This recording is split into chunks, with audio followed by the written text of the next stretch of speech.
Signing on just a bit early to let everybody get through YouTube commercials.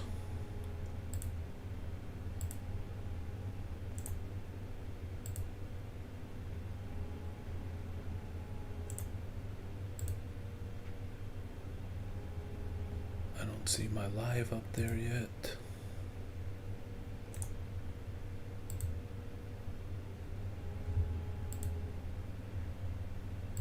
Oh, there we go.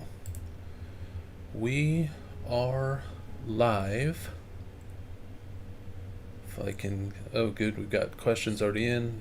Mark, can you give me an audio thumbs up, or can someone give me an audio thumbs up that we're good to go? Okay, appreciate that, Jan. We are live. Let me get rid of that audio. We are going to go, we're going to jump into the show in just about 30 seconds or so. I want to let everybody get past the initial YouTube commercial if they are getting such a thing. But this, if there's any show that you're going to want to have tuned into, this is going to be the show. I have got bombshell on top of bombshell to go over tonight, and I'm just looking at the chat, and feel free to put in any of your questions and comments. I will get to all of them. I hope this could be a massive day for questions, but put them all in there. Redraft related, trade related, betting related, whatever you got, I'll go over the latest of information that I have. I'm going to start out dropping some of these bombshells, which may help answer some of the questions. And I just wanted to look real quick at Mark's question that I trade away Corum. Don't trade Corum until I've had a chance to release the hounds. Don't trade Corum. We'll come back to that question after I go through my arsenal. I have been looking through, skimming through the 53-man rosters and the cuts. I think I'm up to speed on most of the major items, but this has been a whipsaw day of so much football stuff. I can't even relay properly how much football I've discussed today before all the 53-man roster stuff, and then here in about the last hour trying to follow up on it. I don't want to jump out and put out information maybe ahead of its time on some things that I've got. Some of these pieces of information I can't give full detail on. I can only give you strong hints that I hope that you'll be able to pick up on, and I've got a purpose for that. So looks like we've got everybody past the initial YouTube commercial, so let's get going on the show. I've got about 5, 6, 7 notes here to go over. That some of them are pretty hot, pretty juicy, not in the news that I see yet. Some of them I know are not and are very pertinent. I need to adjust some projections and rankings off of this. It's just coming into me now like a fire hose. I'm going to take it in the order of what I have written down. And again, some of it I can only talk cryptically about and hint about. I can't go into detail. Feel free to try to ask a follow-up or what have you. And if I can't answer it properly, or if I can't give the detail, I'll let you know. But Feel free to put all your questions and comments that you have into the chat. So I'm going to take them in the order that they came in, starting at the top. Okay, let's go through it. I thought I was going to be a step ahead on the Rams linebacker trade of Ernest Jones, but that all happened before 4 o'clock while I was on a draft strategy session. It hit. I didn't even realize it had happened. All I can say about that trade is, and it's important for me to lead with this, when news started breaking out that Ernest Jones was going to be traded, then make sure I'm wording all of this correctly. When I saw it, my reaction was, well, this is a guy who wants more money, wants a deal. This happens. Linebackers aren't usually can pull power plays like this for more money. So this seems odd. But I assume they'll work all this out because McVay's been in love with Ernest Jones. It's been a love fest. So it didn't strike me that Ernest Jones was really going to be traded. Then someone who has good Rams information reached out to me and said, this Jones deal's going to go down. They're moving Ernest Jones in part to elevate and push undrafted free agent linebacker Omar Spates. And when I heard that, I was shocked because I hadn't really Spates hadn't caught my eye this whole preseason. Hold on one second. I need to look up something on this. Bear with me for just a second because I don't want to keep saying his name wrong. Spates. Or at least that's the way that it's spelled. So I hadn't really caught on to that Spates. I knew there was a positive vibe, but I didn't think there was anything shocking that was happening with him. He was listed as third team, I think, on the depth charts. Not that the preseason depth charts mean a whole lot. So I was told that part of this whole Ernest Jones move and that they're okay with it is because of Spates coming on. So I was like, man, I didn't catch that, so I need to go back and look. I need to go back and look through the preseason games because I was watching Verse and Fisk and Brennan Jackson and Cameron Kitchens and all that type of stuff, and I didn't really catch on to Spates. So, and I said, hey, I didn't even watch the third. I'm gonna start with the third preseason game because it must have been great third preseason game for this to happen. Then I was told by my contact that he was held out of the third preseason game. There's a reason why he was held out of the third preseason games. Then I was like, oh boy, holy crap. Could this be real? Then the Ernest Jones trade happened. So I'm here to tell you that part of that whole deal with Ernest Jones is because of Spate. So for those that matters for IDP, etc., there you go. I needed to tell that story, but most probably don't play IDP, so this seems like a boring story. But I needed to tell that story because at the same time I was talking to my contact about the whole Jones Spate thing, I asked about, what do you know about Corum versus Kyron? Hold on, I gotta hit the cough button. I was just seeing, because it's been so quiet, McVay runs a pretty tight ship on that type of stuff.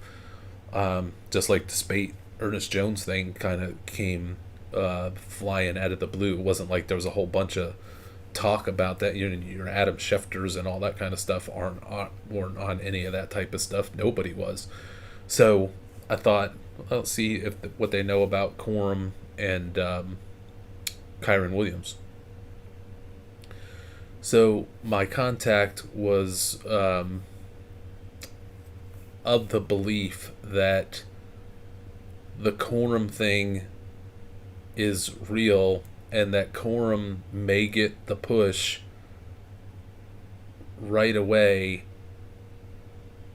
with Kyron, maybe to start like week 1, week 2 type of thing, not a full baptism, but that everything was pointing towards this is going to be Corum's backfield in short order within this season.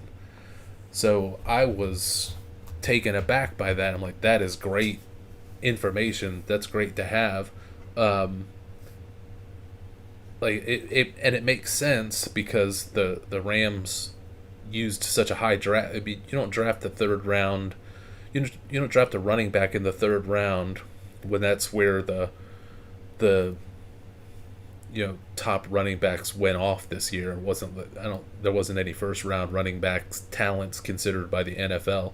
So running backs that were going in the third were like, oh, these teams have a motivation. It's like Trey Benson with Arizona. They tried to sign Josh Jacobs. He turned him down. Then they drafted Trey Benson. They didn't do that because they are completely in love with and see James Conner as the future. So Blake Corum being drafted so highly is a tell by the Rams. And to me, for obvious reasons, I've never been a Kyron Williams fan, but obviously last year it was wonderful. I think that's more Rams system. So that seems to be what this is all about. This drafting of Corum is that they're going to be shifting away from Kyron to a more legit lead running back in Corum, which Corum into this system, to me, can be even better than Kyron Williams. I think it's going to start out as a split and then move its way to Corum. But it's possible we could be shocked week 1 and flip on the TV set and watch the game, and there goes Corum out there on first down on the first play. I'm not saying that's what's going to happen, but I am saying that's now on the table. So I had this discussion yesterday about Corum Kyron, and I was like, ooh, I'm going to definitely have that for the show on Tuesday, because I just wanted to get a better feel for it, see if I could get anybody else saying the same thing. So within all that, then this punt return, then I see the Kyron Williams is named punt returner, and I'm sure I wasn't the only one that thought, what Kyron Williams is going to return punts? So then I look at my email, and my contact, who had all the Jones and Spate information ahead of time, was like, do you think that lead backs are typically punt returners for their team? ? Smiley face. So I don't know how, when, where, what this is going to happen, but I am starting to strongly believe all the silence in LA about, because they hide everything in the preseason and don't play their stars in first teamers in games 95% of the time, that this Corum thing has got momentum, whether it's going to come out of the gates that way or not. All I can tell you is Corum's going to be a bigger factor than the suspicions that we already had. Like, Corum's going to take some touches away from Kyron. Kyron is at risk being being traded ADP wise, his price being so high, that's an overvalue because Corum's going to do something. That was everybody's probably baseline thought. Now it's, yeah, it's a foregone conclusion. Kyron's getting cut into by Blake Corum. Now the question is he going to just cut him in half, or is he going to cut him out at the knees and cut him down to size and Kyron be the 25% of the 75-25 backfield? So, do with that information what you will. I'm working on getting updated projections and rankings and everything, but I wanted to get that out there that there is going to be big Corum momentum coming on the next projections update, unless something else news-wise comes in and changes that. But I don't think so. I think my source has been onto something all along. Okay, there's that bombshell. But I got more. But I'm going to put in I'm just going to throw in some little light Scud missiles here and then save another bomb maybe for the last thing.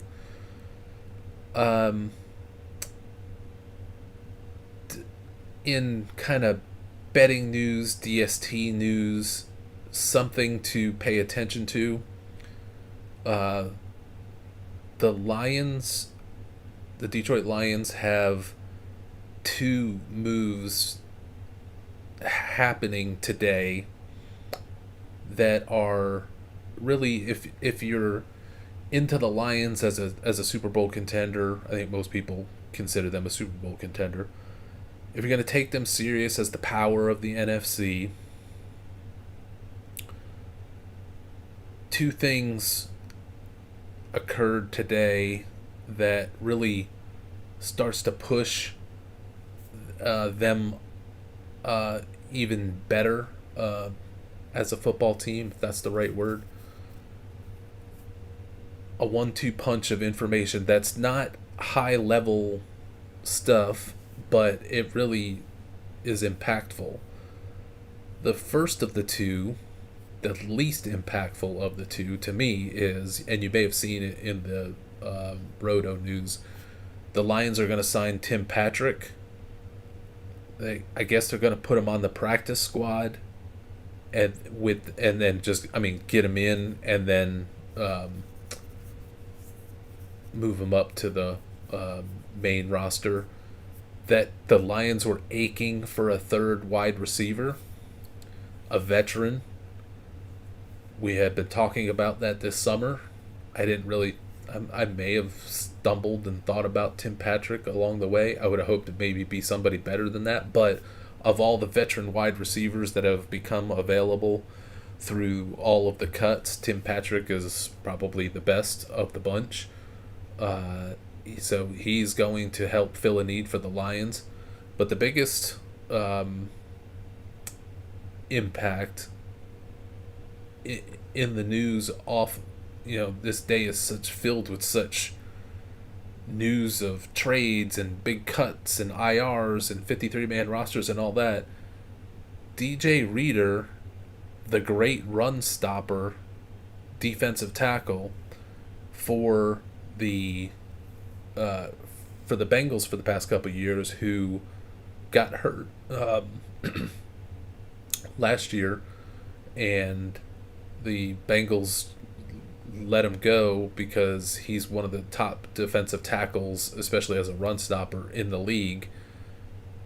And he wanted good money, even though he had this major injury. The Bengals passed, and the Lions got Reader. And the Lions were probably already the number 1, 2, 3 run defense in the NFL to fear for your opposing fantasy running back.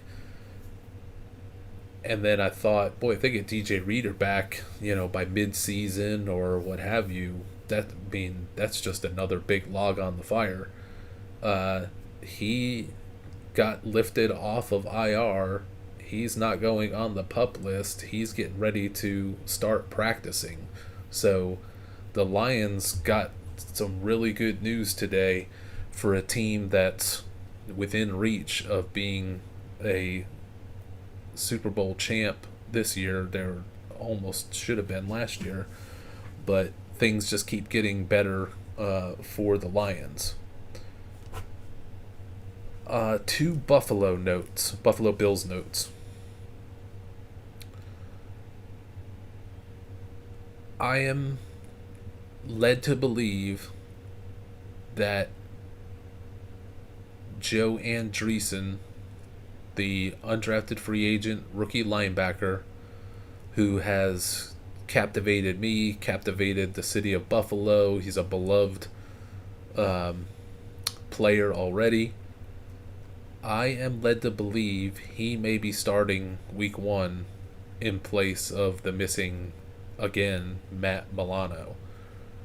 That he's going to go from undrafted free agent, third or fourth on the depth chart, in the initial depth charts, which usually favor the veterans and put the rookies at the back no matter what, that he's played so well that they're considering just going ahead and throwing him into the deep end and putting him in as one of the 2 starting linebackers for the Buffalo Bills, which is just the guy's a good guy off the field, but really impressed with what I saw in the preseason. For an undrafted free agent to sail through from lowly undrafted free agent to potential week 1 starter is just doesn't happen very often. So he's getting his opportunity because Matt Milano is out, but Matt Milano could be out for quite a while. The other news from Buffalo that rattled me a little bit, because it's a player that I've not put at the top of the shuffle for Josh Allen's pass targets. I am told by a pretty reliable source that yes, the Bills, Josh Allen talks nice about all of his receivers and all of that, but the thing to believe is that his favorite receiver really is Khalil Shakir. I'm a Curtis Samuel guy. I know they brought in Curtis Samuel via the offensive coordinator Joe Brady. So I believed Samuel over Shakir. And when I said that to this person, they're like, oh, I don't want to get into too much detail. And then it got into some detail that I can't share. But I'll put it this way. Curtis Samuel's going to be involved in that run game. Obviously, he's going to be part of the core receiver group. And he's well liked, and nothing wrong with Curtis Samuel. But I have projected Samuel to see more targets than Shakir. I am being led to believe that I should recheck that. And that Samuel won't be dead money for fantasy or anything, because there are interesting plans for him in the run game. Every time I hear that type of stuff with Samuel or Cordell Patterson in the past or whatever, I want to not believe it. So I'm taking it with a grain of salt, but just be aware that I've had Shakir as third in the pecking order for targets, with Kincaid and Samuel, but I am told Shakir should be up closer to the top than at the bottom of that list. Okay, that's the Buffalo information. Now, the final bomb, and I have to make sure I word this correctly. So when I word this, it's going to, I can't get into detail. You're gonna leap to conclusions as any normal human being would.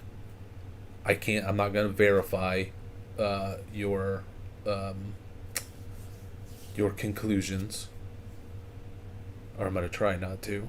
Um, and it's not, when I say this coy piece of information, I know what you're gonna think first, and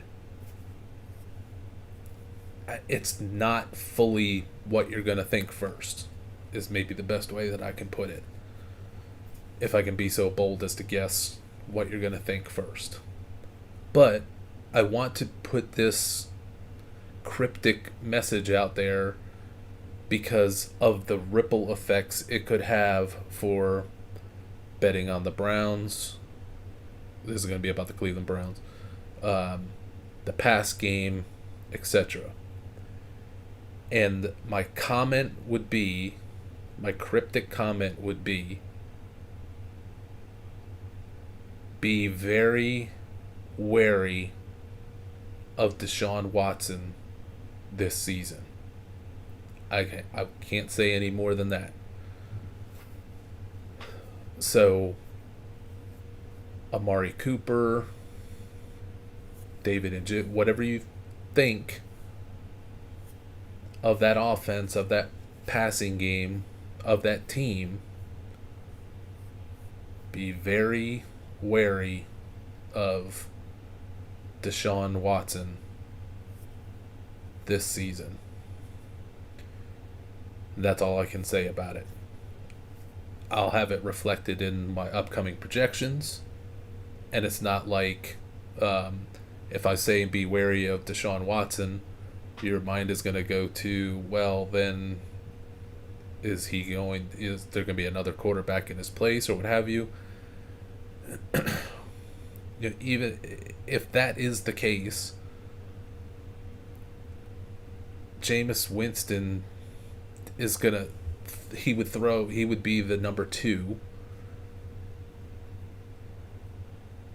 He'll throw his interceptions, but he'll also throw his completions. So I don't think it totally waylays the entire offense, but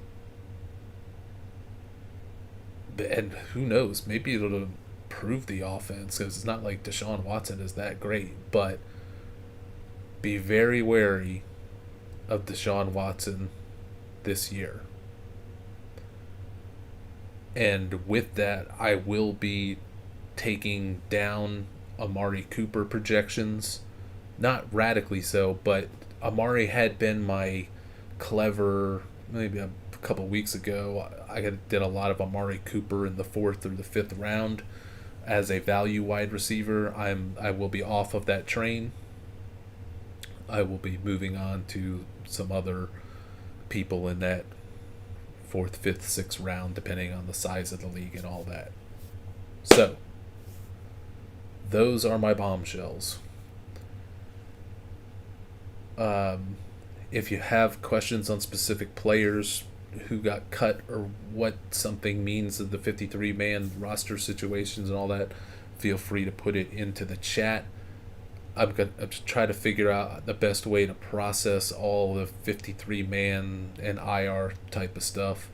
I might do just private videos, non-live, record them, and then release them as maybe the best way as I'm going through, looking at who made the team, who teams grab as a practice squad. So an important part of this whole process today with all the 53-man stuff is there were some interesting players that got cut. The 1-2 punch of it is what happens tomorrow, who gets what guys onto their practice squad. Once that settles, then I'm going to be able to kind of rerun everything and kind of see where we're at for projections, for rankings, for a lot of things. So I will get to that tomorrow, starting tomorrow, somehow, some way. Okay. Now, with that, I'm going to go to the top of the chat. I'm going to take your questions and comments in order. I'm going to take a swig of coffee. And let's do it. And again, I'm taking them from the top. Feel free to keep putting them down. I can only see about the first 10 at a time. So if you're sending any messages real time, I won't see it till I get caught up on the chat. That's about the best I can do. So let's go to the questions. Mark Faria, 10 team, half PPR, normal scoring dynasty league. My team is built for the future. I don't like that. Hopefully it's an orphan team you took over. And also in the hunt for a championship. Okay, now I feel better. I have a very good team. Oh, okay, it's built for the future, but it's also a championship team. Great. That's the perfect FFM team. I've been offered a trade. I received Jerome Ford, who is now solo alone in the backfield, with Dante Foreman getting cut, which I still, of all the people who got cut, that may be the most shocking one. The two most shocking things I saw in cuts and not cuts so far, there's probably going to be somebody that beats these, but just off the top of my head, the ones I had the most reaction to was, I can't believe Dante Foreman got cut. But you know who made a 53-man roster? That totally shocked me. John Giles made, from what I saw, and somebody correct me if I'm wrong because I was just skimming through everything so fast, but I went over the Giants list like 3 times. Like, did John Giles make the Giants? I know he had that play in week 3 of the preseason where he about leapt out of the building, leapt over somebody that was trying to tackle him that looked like Michael Jordan dunking from the free throw line, but I didn't think he was having a big enough camp, or I thought he'd be easy to put down on the practice squad. But I think John Giles actually made the Giants, and Isaiah Hodgins didn't, among other things. Dante Miller didn't, but I didn't see John Giles' name listed. It may have been omitted. He may have really been cut. So I don't want to get too excited. It doesn't really mean anything, I think, that deep unless you play super deep leagues. That's one of our original deep sleepers from the NFL draft, and I didn't think there was any chance he was going to make the Giants. But what does that have to do with receiving Jerome Ford, a second-round pick, and a third-round pick, and you trade away Blake Corum? Well, based on today's information, if you might have asked that question yesterday, I might have hemmed and hawed, but you asked that question today at just the right time. You can't do that because the lead running back for the Los Angeles Rams is a top 5, top 10 asset. So if that is Corum, whether that's now or I think it's definitely going to be later, but could be now, you don't want to let that go away. For Jerome Ford, who Chubb is going to be back, I think, at some point this season, maybe after those first 4 games on IR, maybe they re-sign Dante Foreman to the practice squad and then elevate him, and this is just a slick maneuvering that the Browns did because they didn't think anybody claimed Dante Foreman, and why wouldn't they think that when Dante Foreman always gets screwed over by the NFL? So maybe Foreman's going to be with Ford. Maybe the Browns are going to claim one of these cut running backs. Maybe the Browns are going to trade for a running back. So Ford's got a limited shelf life. The picks are nice, but I think you hold on to Blake Corum. Skipping down, appreciate everybody giving me the audio feedback. Silent Warrior, which late round running back do you like the most? I was going to say it was Jordan Mason, but I don't know that he's going to be a late round running back anymore. That broke our way today with Elijah Mitchell getting put on season ending IR, not just like pup list out for so weeks. Elijah Mitchell's done for the year, and he may be done for his career. So Jordan Mason is my top guy. I mean, he may still hang out at the back end of the redrafts the next 24 to 48 hours, there might be this is going to be an Isaac Garendo moment, uh, but I think it's going to be a Jordan Mason moment for sure. Oh, there was another note I skipped over on the bombshells. Um, did I? Yeah, I skipped over this. Los Angeles Chargers. I got to put out another cryptic message.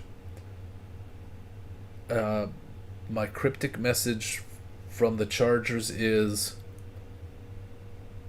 treat and assume J.K. Dobbins is legit, fully healthy, and ready to play this year, this week one, what have you. And the ramifications of that. He obviously that portends a split with him and Gus. It takes Gus down, touches down a little bit. I think Gus will get his touchdowns, but that'll be some Gus touches, and then that means that Kamini Vidal is not quite the hot ticket that you would think. Now, you may want to play it that, yeah, J.K. Dobbins can be healthy as he wants to be, but he'll snap his leg as soon as he gets into the game week one. That could happen, but I am told assume J.K. Dobbins is fully ready to go back to 100% for week one, and whatever that means to you. So I have wondered if they were holding back on J.K. Dobbins, that he may not really be fully ready, and that's why Vidal didn't play the week 3 of the preseason, if I remember correctly. So I started to wonder about the J.K. Dobbins, but I am told that I should not have such fears, that I should assume the old J.K. Dobbins is getting ready to play. So late round running back, Jordan Mason has been my guy. I was getting some Dante Foreman, but I thought he would be in a split with Cleveland right away, and now he's been cut. So my first thought was, well, this stinks. Now all my Dante Foreman stuff is a waste. But this may be a blessing in disguise. What if Dante Foreman is going to get on a plane and go visit the Dallas Cowboys? What if he doesn't sign with anybody, and then we get into week one and 4 running backs blow Achilles and ACLs? Then Dante Foreman's phone's ringing off the hook. So Dante Foreman's not dead, but I hate seeing him get cut. Why he gets treated like that, I have no idea how you could continue to treat Dante Foreman this way if you're the NFL. But it's typical. It's not an outlier. It's the norm. Okay, Jules McCoy. In PPR, would Jordan Mason be a better hold over Ezekiel Elliott or Gus Edwards? No, because Elliott and Gus Edwards are definitely playing. Mason is a shot at what happens if McCaffrey gets hurt. If you had McCaffrey, it'd be stronger for Jordan Mason to to have Jordan Mason. And it's not out of the question that if something happens to McCaffrey, it wouldn't be a Mason and Garendo, but I think that would be like 75-80% Mason, and then Garendo as a player that they're bringing along. I mean, he missed a lot of camp. He just played week 3 of the preseason. He wasn't bad, but he's not Jordan Mason. So I think they would go heavy Jordan Mason if something happened to McCaffrey. If you are super into holding on to Mason, you could let Ezekiel Elliott go, I guess. Gus Edwards is definitely going to have his touches and his role. He did that last year. He was in a split with Justice Hill, then Keaton Mitchell. Then he was in a 3-way with Mitchell and Hill for a while, and Edwards was just did his thing. Zeke, I want to see this through because I don't believe Dalvin Cook's got anything left. But maybe he does. Maybe he needed a year refresh. Um, maybe. So if they sign Dalvin Cook, then my interest level in Zeke really starts to fade. It's already starting to fade a little bit by the fact that they're bringing in Dalvin Cook.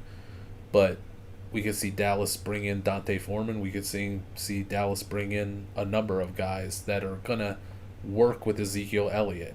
Ezekiel Elliott is going to be right out of the gates the lead running back for the Dallas Cowboys. And I think he has some life left to him. So he's not dead. I don't consider Dalvin Cook a big threat if they even sign Dalvin Cook. And they cut, when I saw that Dalvin Cook was getting on a plane yesterday for Dallas, the first thing it said to me was Royce Freeman's getting cut. Royce Freeman isn't the Stephen Jones special that they thought he was, and Royce has already been cut. So Dalvin Cook may just be there. He may be, a third. He could be like what he was with the Jets. Like, ooh, Dalvin Cook, we'll bring him in. And then they see him play, and then they're like, wow, this guy sucks. So we're going to go back to our original plan. So, but if you remember last year, Dalvin Cook was supposed to be a major part of the plan with Breece Hall, but Dalvin Cook was so awful that that plan fizzled out. And I think they cut him by the end of the year, if I remember correct. Yeah, didn't they cut him and he was like going to Miami or not Miami? I can't. That's so last year. So that I would be holding Elliott and Gus, but it's not crazy to try to hold on. Yeah, trying to hold on to Mason. It's like, ooh, what if McCaffrey's hurt? That's all true, and I want in on that cheap to take a look to see what's up with McCaffrey. But there are other number 2 running backs out there that are just an injury away as well. Granted, the 49ers situation is a great one to fall into, but it better have Trent Williams or it's not that great of a situation. And I don't think there's been any Trent Williams news today. Like, if there's anybody that the 49ers are going to sign, it's going to be Trent Williams. That's the hang up with anything to do with Brandon Ayuk. Okay, Sam Shen's checking in. Morgan, hey RC, I am keeping Rashad, Zamir, Kincaid late in a 2 running back, 2 flex. I'm picking 11 in my mocks. Have me with Henry. Well, I don't even need to look any further. I am taking Henry over that. And if you're overloaded at running back and then need to get a bunch of wide receivers, that's what the rest of the draft will be for. But I don't want to pass up on Derrick Henry this year. If you absolutely had to go wide receiver, PPR Olave certainly would be ahead of everybody on that list, and then DK Metcalf is late charging for me, especially in half PPR and non-PPR.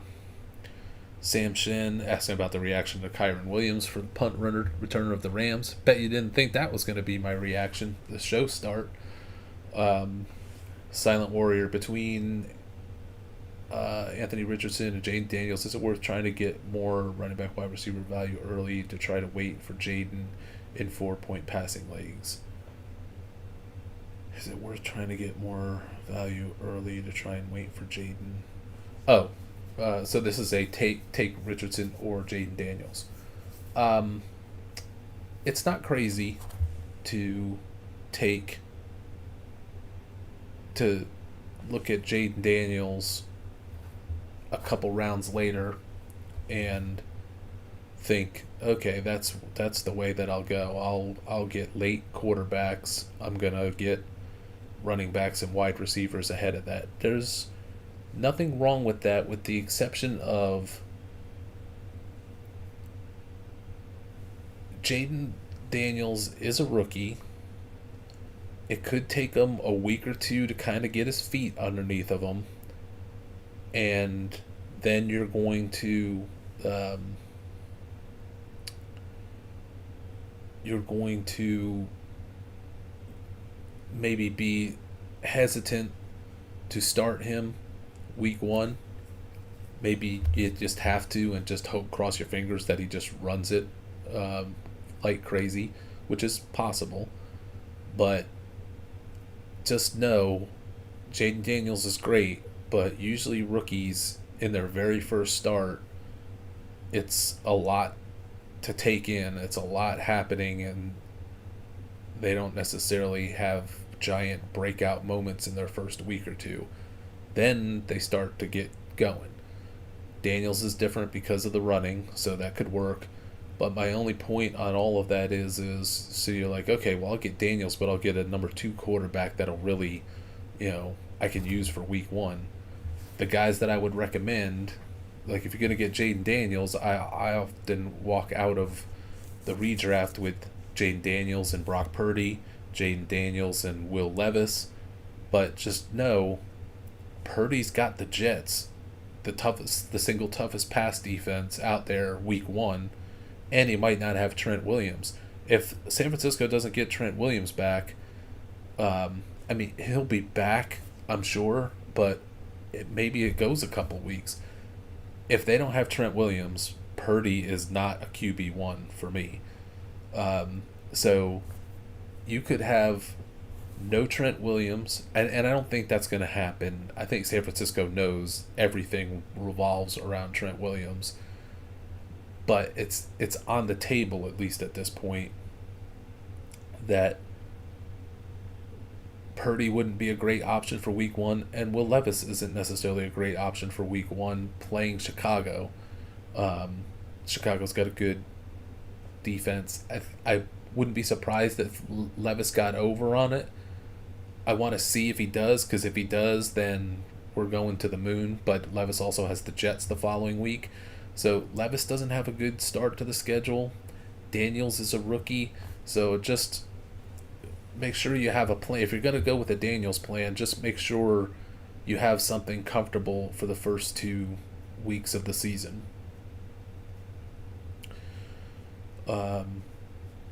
I like to go Anthony Richardson in a 4 points, but then I want another quarterback later to protect myself. As always, doesn't matter if it's Richardson or anybody else.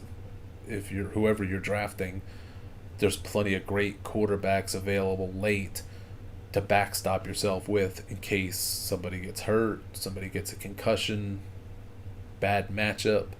You really need to have 2 great quarterbacks who can work well together out of the gates schedule-wise. Rise Dyke. Hey, RC, wishing you the best. Appreciate that. Do you think this rookie receiving class is an elite class?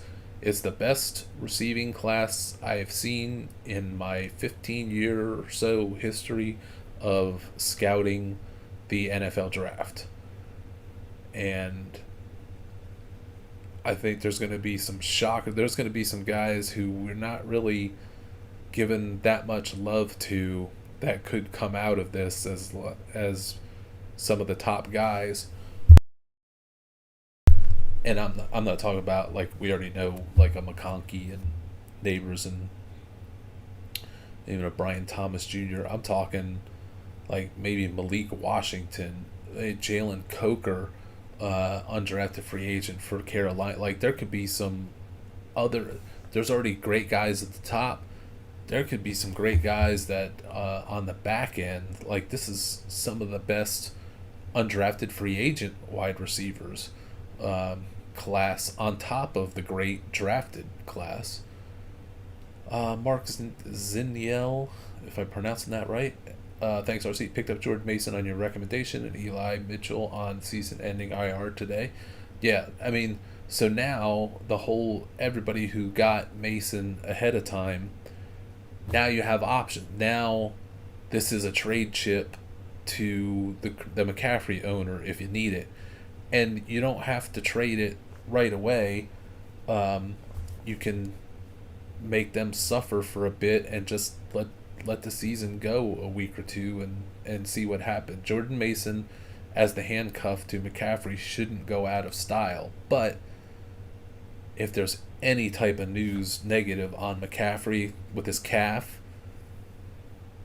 in the next day or two or three or four, then Mason is gonna be like crazy. You're gonna for what we drafted or acquired him for off of waivers, however you got him for almost nothing.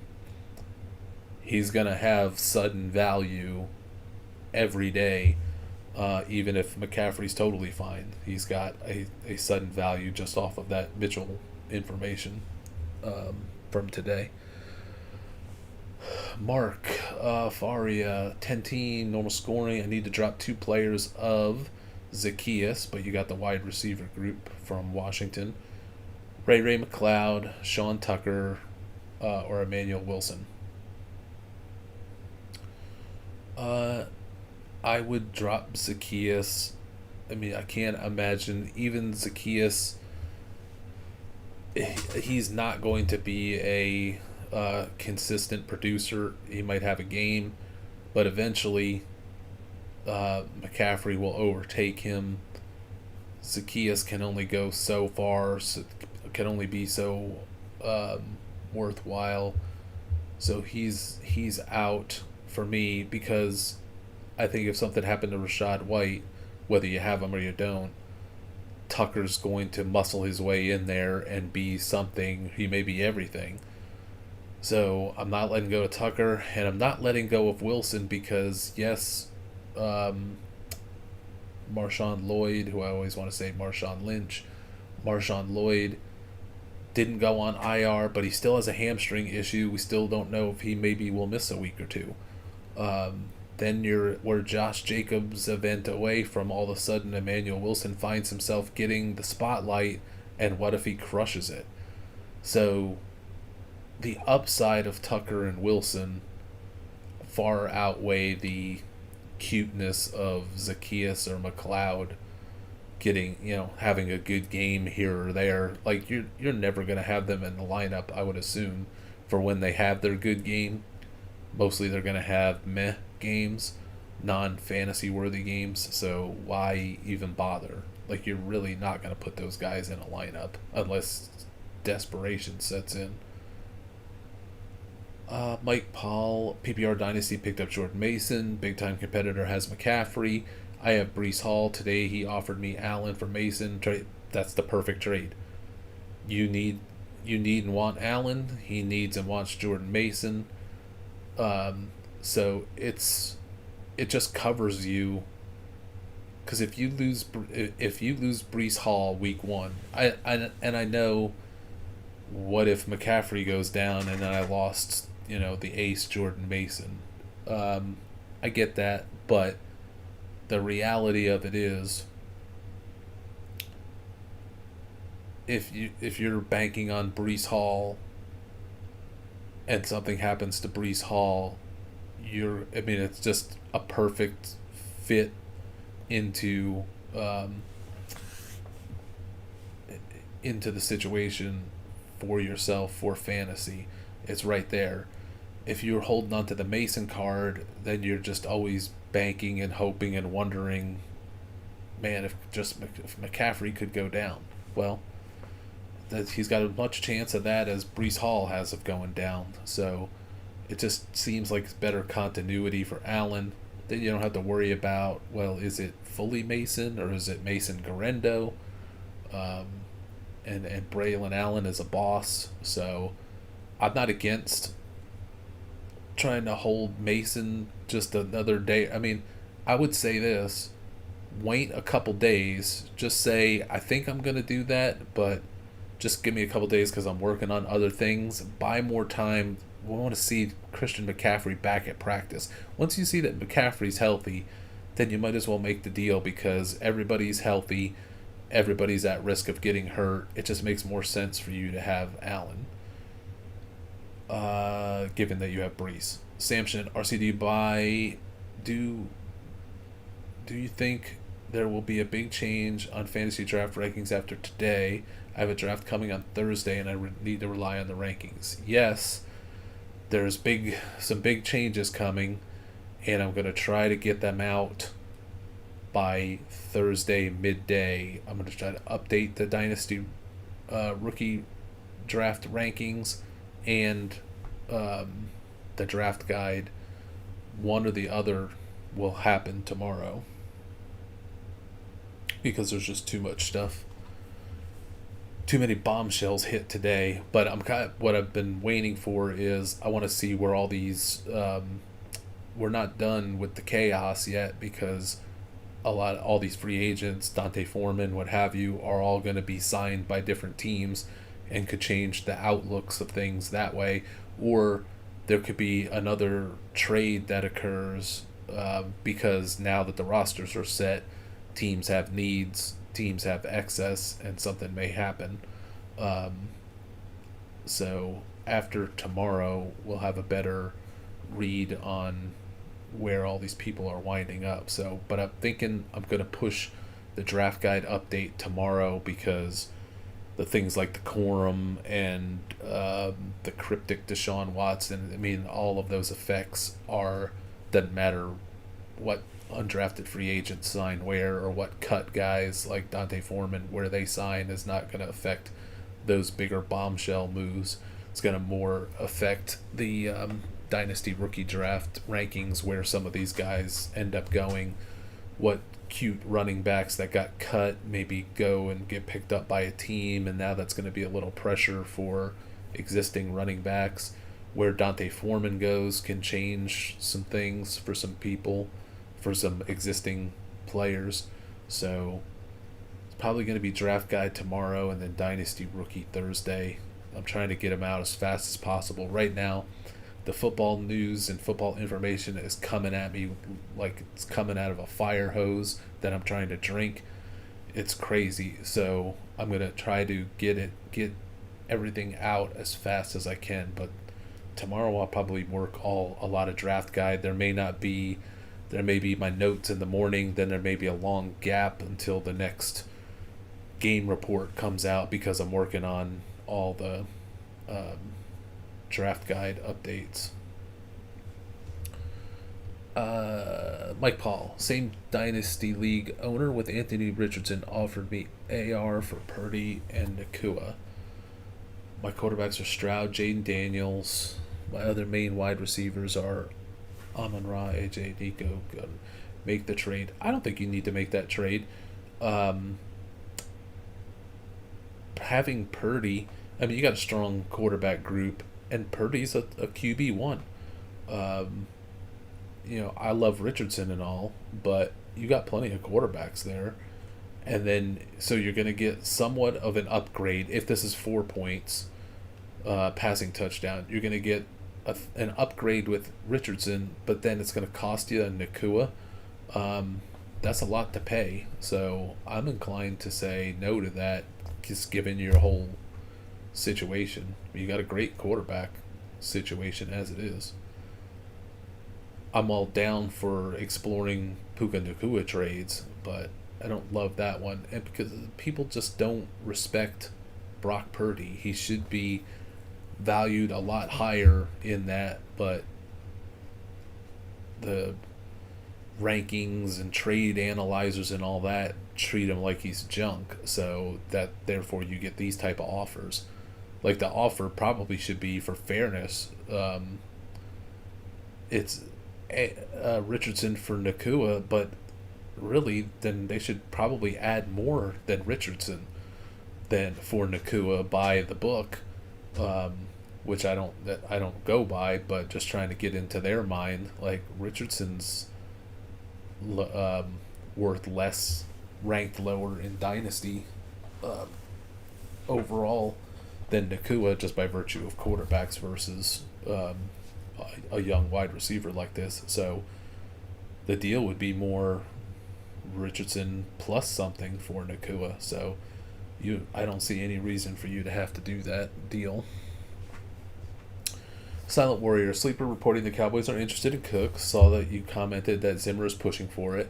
I suspect, I don't know, but I strongly suspect Mike Zimmer's gonna be interested in it. I'm sure he had a hand in, hey, you should talk to him. But Zimmer's not running that team, so I get the feeling Dallas is digging their own grave. Quite possible. Jeffrey 1014. 10 team PPR, 4-point touchdown, drafted Allen Richardson. Drop downs, Jordan Mason to pick up Spears and Wright. Definitely downs for Spears. I want the Pollard Spears connection together. And then if you have Achane, I would rather have Wright than Jordan Mason. So those are two situations that work for me. If you were so inclined, let me just throw this out at you. Maybe you want to package Jordan Mason plus Amari Cooper to the McCaffrey owner for a better wide receiver, and then open up the space that way and pick up Spears and Wright. Just a thought. Would you rather have Corum than Spears if a team also had Pollard? I really love the Spears 2-for-1 connection. It just makes a whole lot of sense. But this Corum thing's coming on strong. And if it hits, it's going to have all kinds of value. It's easier to get Spears, unless you're saying Corum's on waivers. And then if it's a 10 team, then if this is a 10 team and you got guys like Spears and Wright on waivers, if this is waivers, then you don't have to get too slick about connecting Pollard and Spears, and because there's always going to be 1,000 running backs coming and going off the waiver wire for you to use. You're a little thin at running back, but you may have just short rosters, so you can't really roster a ton of them. I don't know how you got Mason that you can drop and can pick up one of Spears or Wright. That seems to be crazy. But in general, especially for your team, I would drop Downs and Mason for Spears and Wright from what I can see. Then Corum over Spears, I could go either way on that. It just makes a lot of sense for your team that they be this PPR, that they be kept together. So I can't believe that Corum is just going to be the full-on guy right away. If he's just a split guy right away, well, so is Spears. So people are going to get way more excited about Corum if he's in a split or leading. So there is that, but I think for continuity's sake and what looks like short benches, you might want to do the Pollard-Spears connection just because it makes such operational sense. Silent Warrior, Corum over Pollard, Gus, Zeke, Zamir. I would start to look at him potentially over Zeke, just because everybody's going to be coming at Zeke, like Dalvin Cook and Rico Dowdle and the world. Every time the Cowboys lose, they're going to be complaining. So the world will come after Zeke. If you had Corum, if the news hits on Corum, like let's say that what I'm saying, that Sean McVay just comes out, this is not going to happen, but let's just say it did. If he comes out and says, yep, Corum's going to be our lead back, if we were in a redraft, you would take Corum's going to go way ahead of Zeke. So, you could have such sudden value if this Corum thing plays out the way that it's being hinted to me that it's going to.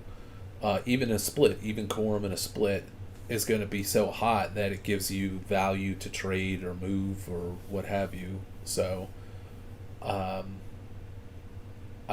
still like Zeke, even if Dalvin Cook signs, but he would be the weakest hand. He's the one that nobody believes in. So Corum could be instant value to flip on good news. Zeke, there's never going to be any good news till he actually plays in a game and everybody sees, oh yeah, Zeke's the lead running back for the Dallas Cowboys. But I'm sure they're going to keep gunning for him with Dowdle or Deuce Vaughn or Dalvin Cook or Dante Foreman or what have you. So if it's just a simple choice of like, would you draft Corum or would you draft Zeke if you were drafting again today, redraft I assume this is, you would take Corum over Zeke. Nothing against Zeke. I like having Zeke, but usually I'm one or the other, Gus or Zeke, unless I'm in a crisis of running backs. Then I'll take them both later if the draft didn't go my way and I faded on running backs hard, like it looks like you might have unless you're showing me your bench. So if this is your bench, if these are your 3, 4, 5, and 6 running backs, then you could go Corum over Zeke, and then just because Corum could have just such magical, immediate value change overnight that it makes him a better asset. Philip Nicolisi, if I pronounce that correct, an FFPC draft team question. Would I cut bait on Charbonnet or Iosivas to pick up Hill with Henry as my one? I already have Henry and White and Gus Edwards. I'll say this: who are your wide receiver? If Iosivas is your 5th best wide receiver, like if you don't foresee using Iosivas, you might as well cut him and go with Justice Hill, because anytime he's running, if Kenneth Walker excuse me, Kenneth Walker sprains his ankle, everybody's going to go ballistic and bananas for Charbonnet. If Henry goes down, you're going to spend your entire fab budget on Justice Hill. If T. Higgins goes down, there will be some interest in Iosivas, but then there'll be a lot of interest in Jermaine Burton and will go. So by virtue of that, you got to have Justice Hill, but I think I'd rather hold on in FFPC. I'd rather hold on to the backup running back that could be the sudden RB1 than Iosivas, who won't be the top wide receiver unless the plague hits Cincinnati and avoids Iosivas.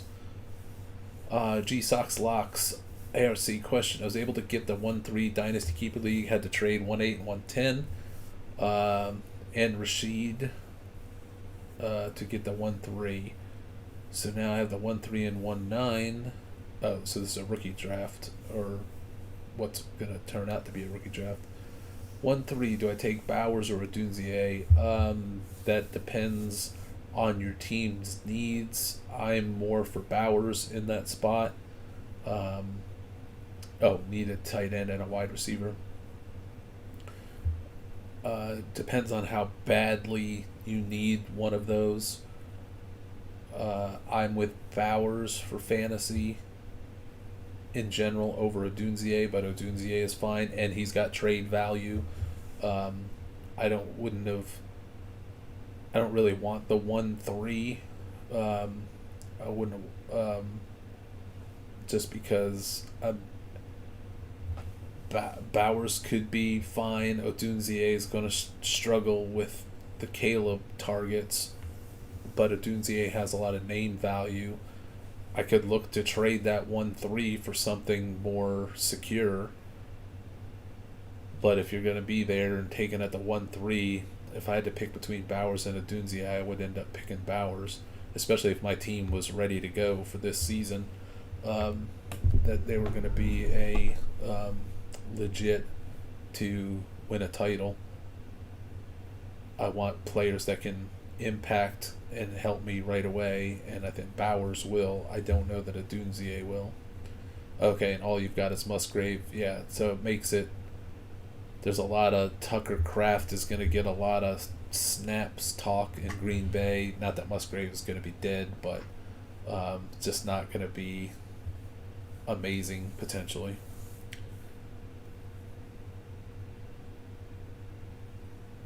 G Sox lots. Who should I target at the 1-9? Brian Thomas, assuming Ladd is gone. Do I take Corum now?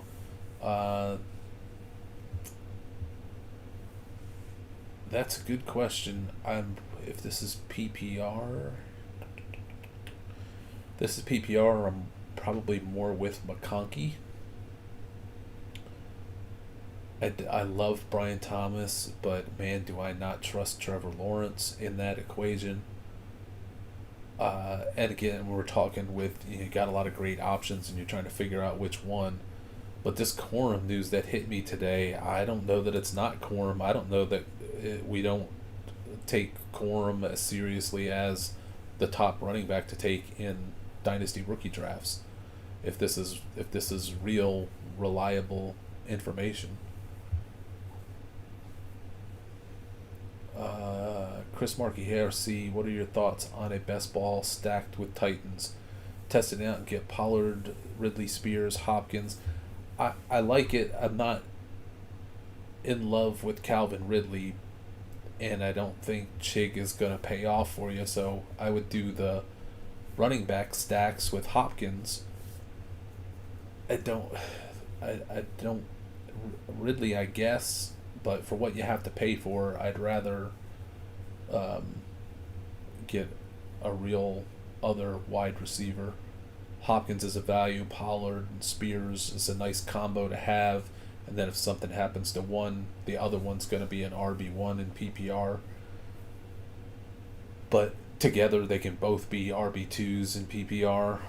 One be an RB2, the other be an RB3. They'll both be useful together. But if one of them gets the solo gig, then it's going to be game on. So I'm not that hot on Calvin Ridley. And I'm definitely not hot on Chig, and obviously you got to have Levis. Chris Markey, on that note, Levis to lead the league in passing at 40-1 right now. I think I might have put a little couple of bucks on that just for fun. So many things that's one.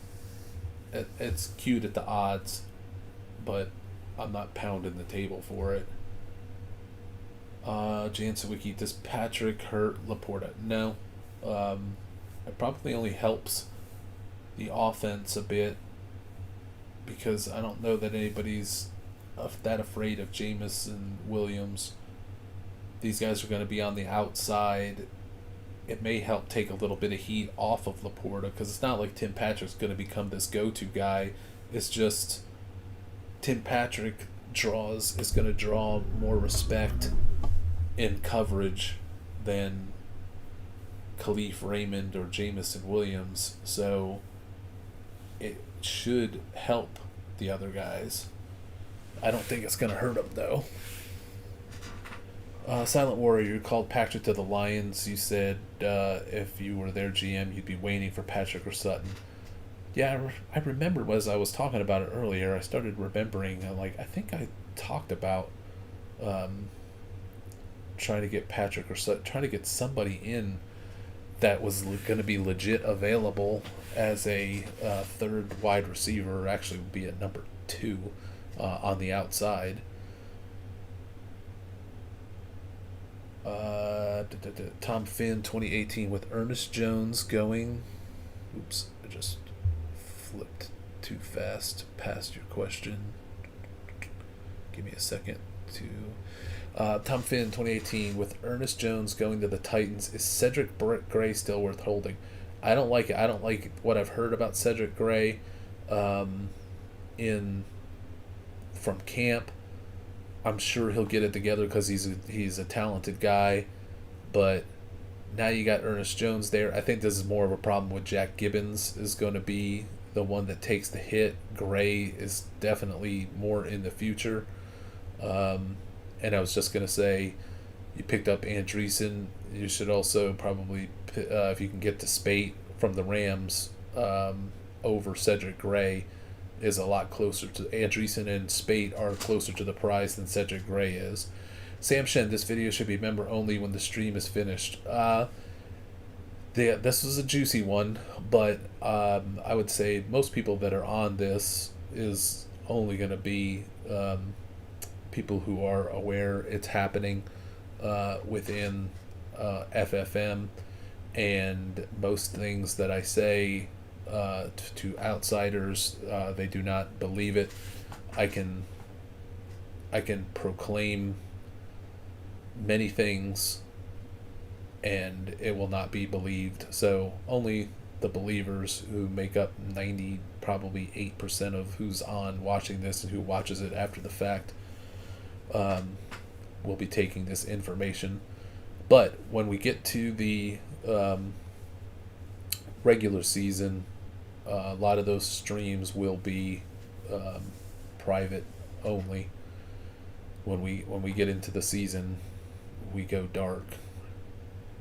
I may release them public several days later, but to give everybody else a chance to react to everything.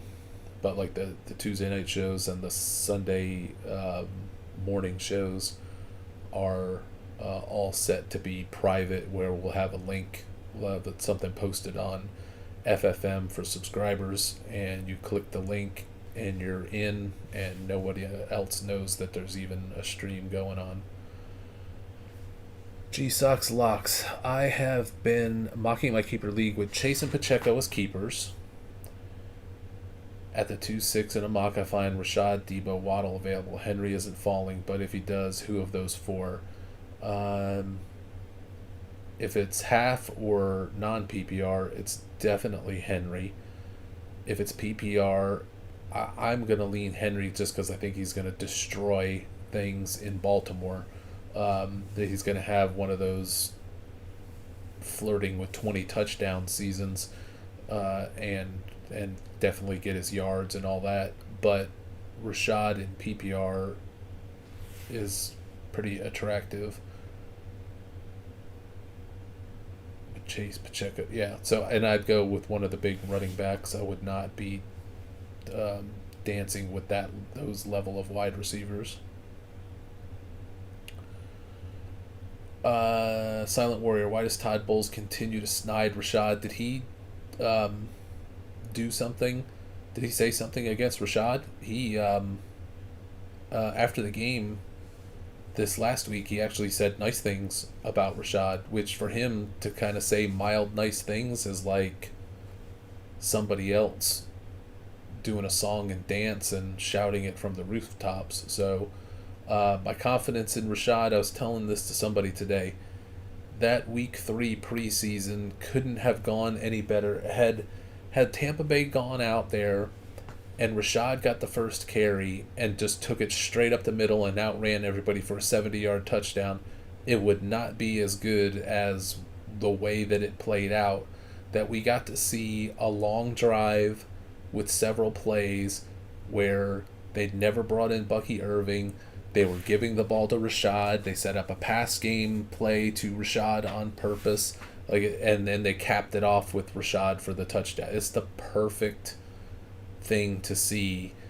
And then Bowles coming out after the game complimenting Rashad and talking about how Rashad gets better as the game goes on. He gets better with more touches. Bowles was basically saying you got to get Rashad his touches. So I saw not one shred of evidence that they were going to try, that the running back coach or somebody was going to try to get cute with Bucky Irving. I'm sure Bucky's going to be in the games, just like Chase Edmonds was last year or Sean Tucker was last year.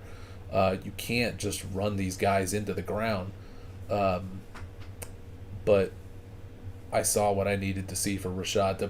It couldn't have been any more perfect. So yeah, my confidence is booming. Sam Shan, I'm sure it's a reaction to the Deshaun Watson thing. So I would say so on Amari. Joe Schmo, I'm seeing red badges on Underdog taking Levis in the 140s. Nice call, RC.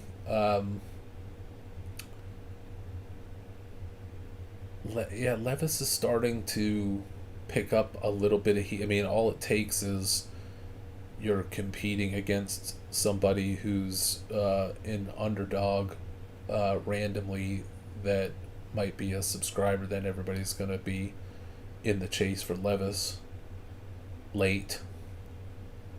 Had that happen, I remember that with Darren, when Darren Waller was our top late round grab all summer, the summer before he had the big breakout, was the number 1-2 tight end in fantasy.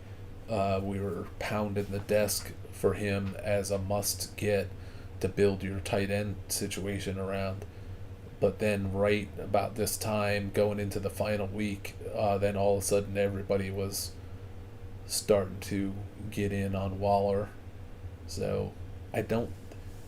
That's maybe starting to happen with Levis because more and more information coming out. Now, if you look at Levis's numbers from the preseason, then you see the Titans were the number one offense in the preseason.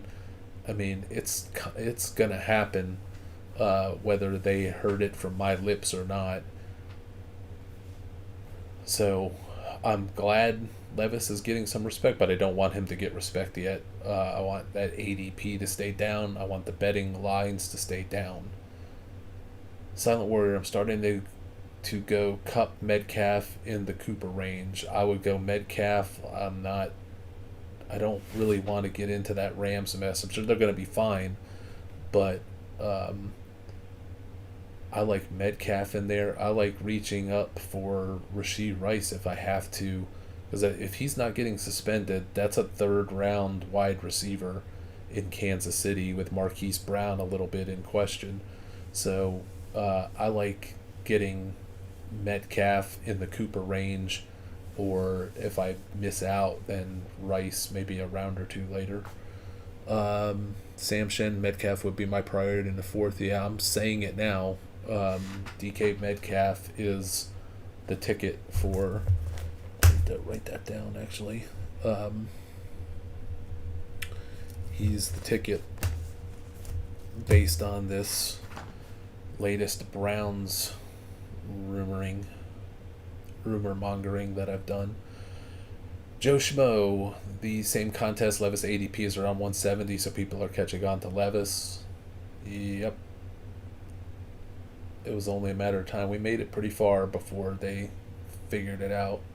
Silent Warrior, fourth round is interesting. Seems you either go Richardson or a receiver. I like to go receiver and then try to get Richardson in the fifth, because I get a little worried about getting too cute with Purdy. What happens if Trent Williams isn't there? Jaden Daniels, he's a rookie. Am I going to start out slow? Levis, is he going to start out slow because of the schedule? Because he has Bears Jets out of the gates. Then it's going to be fine. So I want Levis. I just don't want to. I don't want to have to rely on him weeks 1 and 2. So all roads end up pointing back to Richardson if I don't want to invest in Allen, Hurts, or that type of player.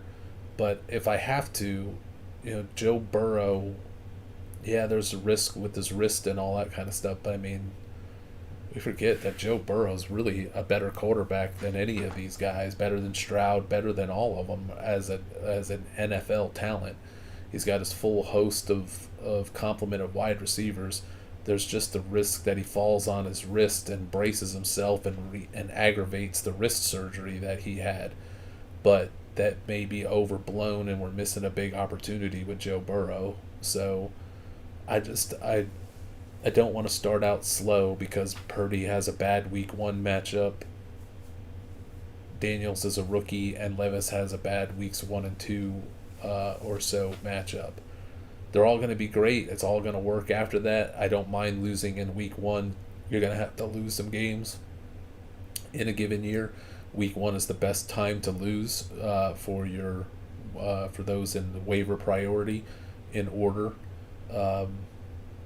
But in reality, I don't want to lose any. I want to put myself in the best position to win, especially out of the gates, because I know when you lose the first game of the season, like last year was the worst week 1 I've had in the tracking history of FFM, Like, people, for the first time, people canceled subscriptions that night, Sunday night and Monday night, because everything was so bad. Rashad didn't do anything.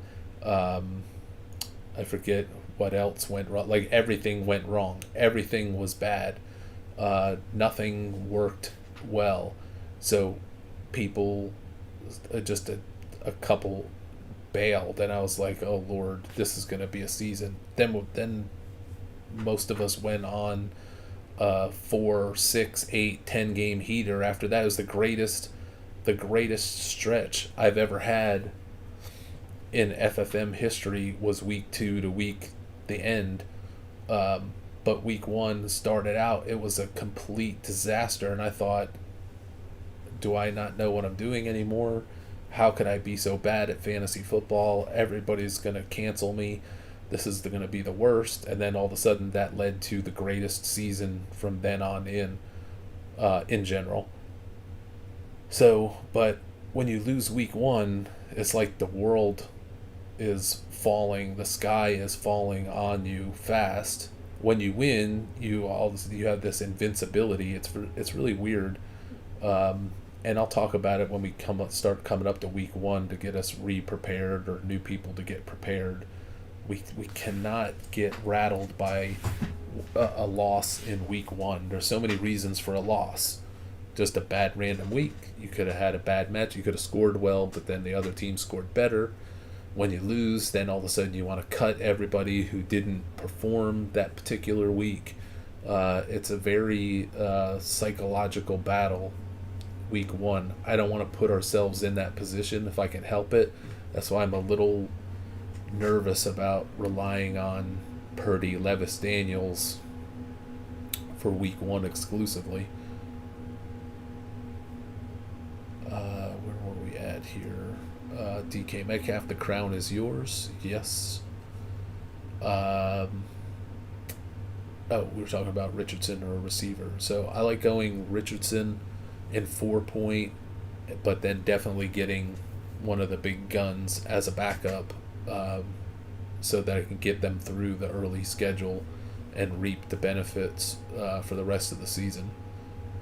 Tom Finn 2018. So the Watson saga won't have a happy ending for Browns fans. I don't know. I mean, is Deshaun Watson really that good? I mean, last year when Deshaun Watson went out, it's like they were even better with Joe Flacco. Maybe they trade the farm for Joe Flacco if something like that were to happen. I'm not saying that that's what the issue is. You don't know what issue I might be alluding to. I'm just saying be very wary of Deshaun Watson this year. Oh, I get the joke. Just totally missed it. I'm a dummy. Now I get it. Good one. That fastball went right by me.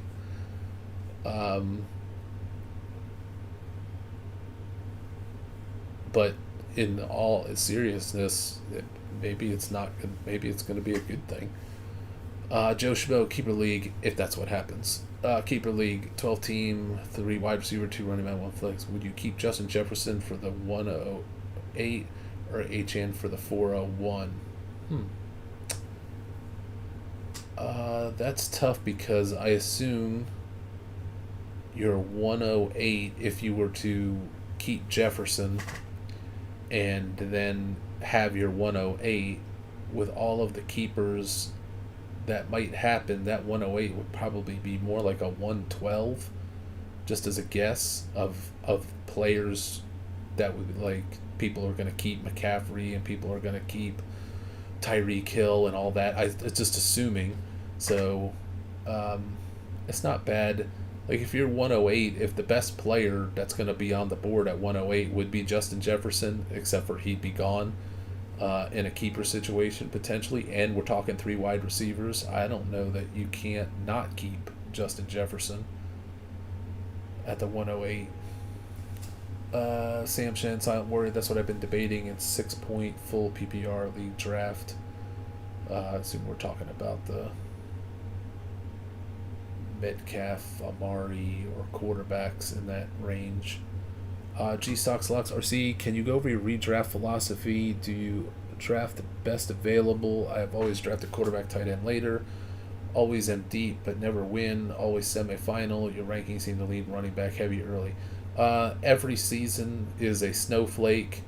I don't have any zero running back, hero running back. I don't have any philosophy of quarterback, tight end later because you can get them later. You can get anything later. I can get everything later. That's not a plan. Is oh, I always get, and I'm not picking on you, I'm just using it as an example. I can always get quarterbacks and tight ends later. I can get running backs and wide receivers later. It just depends on what the board looks like and who's going to be available and what their ADPs are. So I kind of build around it. This year, I'm building around, I'm not starting with okay, I'm going to get a wide receiver in the first round and then I'll go from there. It's just this year, the best draft plan to me seems to be the values at running back at second and third round. Last year, they were the values of the running backs in the fourth and fifth round when we were picking off Pacheco and Rashad all over the place. That freed up the first 3 rounds to do what we wanted, to get a big gun quarterback like Jalen Hurts or Josh Allen for some Patrick Mahomes, and then that ended up turning us on our head in the second half of the season. But so my philosophy is I build it depending on where you're picking from. I build the plan based on where the values are, where are the greatest values. And to me, right now, the greatest values in this draft, and it's not the greatest, not like last year, that's for sure, because we were paying fourth and fifth round for what we have to pay second and third round for this year. But I'm kind of in that running back, second and third, which usually leads me to wide receiver first, if I'm in a position to be in on the big wide receivers. But it also depends on where you're picking from. This year is like unlike any I think I've ever seen. Usually I'm all for, hey, put me at the end of the draft so I can have faster picks from round 2 on. I'm in control of, then I'm like the number 1 picker from round 2 on if I'm 12th in a 12-team league. So, and if I see a bunch of value in the first round that I don't have to pay up for, I'm willing to have that 12-13 and be in control of the board after round 1. This is not one of those years. I don't even love having the number 1 because of what it does at the turn 24-25, but this year I'd rather have that than be at the back end. Right now the sweet spot of drafting is between rounds, picking 1st through 7th, and being in that 3, 4, 5, 6 range is really nice flow to it throughout the draft. But I basically have 2 sets of plans. One where if I'm picking 1 through 7, and another when I'm picking 8 through 12, because 8 through 12 flips the draft on my head and has me playing defensively in the first round, having me take guys I don't really want to get with first round money.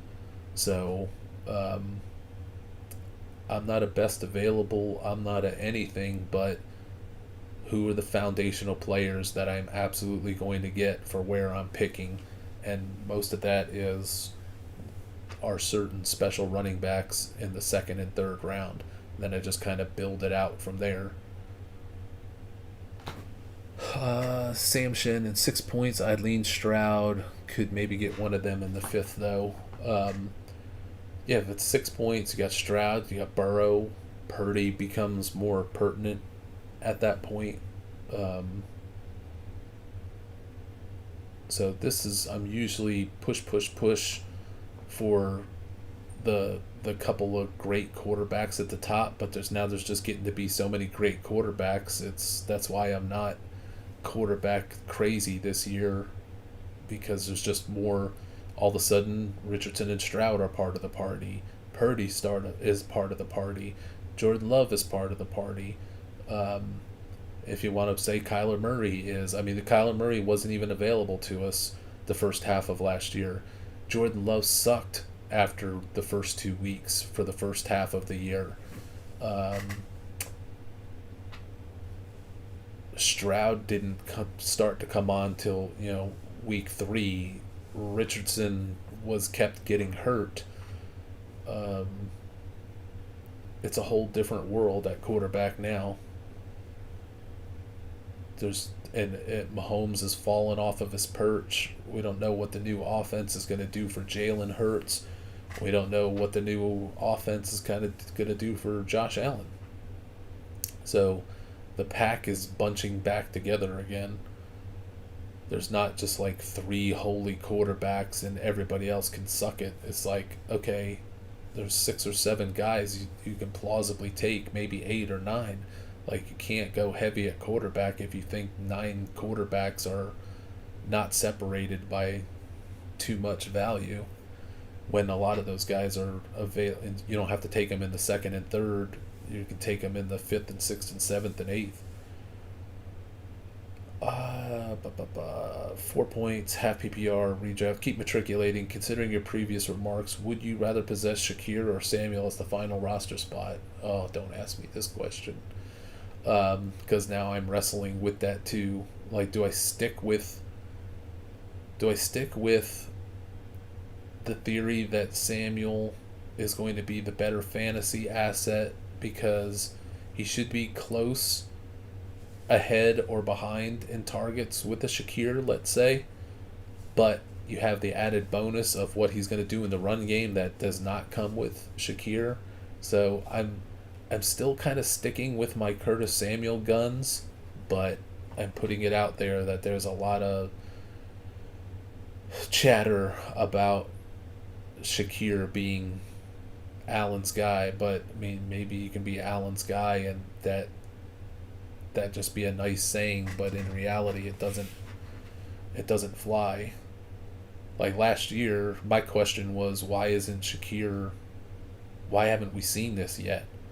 But I think Stephon Diggs was such a hog of wanting everything that it threw the whole offense off. So then, what does Dalton Kincaid enter into the equation on this? So I understand it, and I like Shakir. I got nothing against Shakir. I just think Samuel and Kincaid are better. But the news has me rattled. We'll say that. Tom Finn 2018, are Chris Brooks and Dante Miller worth holding on to if they don't get claimed on waivers? I highly assume they're going to wind up back on their same teams. So if somebody were to claim Chris Brooks, that would be a shock. Now Chris Brooks may turn down a practice squad invite because somebody else gives them a practice squad invite, but I'm going to assume both those guys will stay with who they got. Dante Miller's from the area, so he's going to stay in New York. I would highly bet if he even had other offers. Sam Shannon, Silent Warrior, Stroud being drafted in the 5th is pretty common. Yeah, him and Richardson are right about in the same range. Joe Schmo, I have a lot of J.K. Dobbins from 2-3 weeks ago. Looks like it's going to be a good thing. Jonathan Link, would you rather start a half PPR with Henry plus Gibbs, Henry plus Achane, Garrett Wilson plus one of those running backs, or maybe Pacheco drafting 11th in a 12 team? Here's the problem with drafting late in the draft. Then you kind of get a running back gun to your head of either taking Jahmyr Gibbs if it was PPR, so a little less heat with the half PPR. It makes you want to pull up and just go ahead and bite the bullet and pay up for Derrick Henry, but then you have another pick coming back so quick. But once you make those picks, then you're not picking again until don't fry my brain. 11 and 12, 20. You won't be drafting again to 35 and 36. So then you're going to miss out on all the other neat running back options. So you might have to go running back, forego the wide receiver thing because there's none of our running backs are going to be there at 35, 36, but there will be wide receivers. But you may have to pay up for those wide receivers, and one of those picks might be a quarterback. This is picking at the end of the draft pulls me into doing so many things I don't want to do at that time that I have to do them. It's very complicated. My thinking is you would probably rather go running back, just be strong at running back, and then see what falls to you with your third, fourth, and build it out from there. But that's, man, do I hate picks 10th, 11th, and 12th this year. Hate it. Usually I love it. I hate it this year. I need to get a drink for this Bo Nix question from Frank. Ooh, okay, oops, did I just blow? Sorry.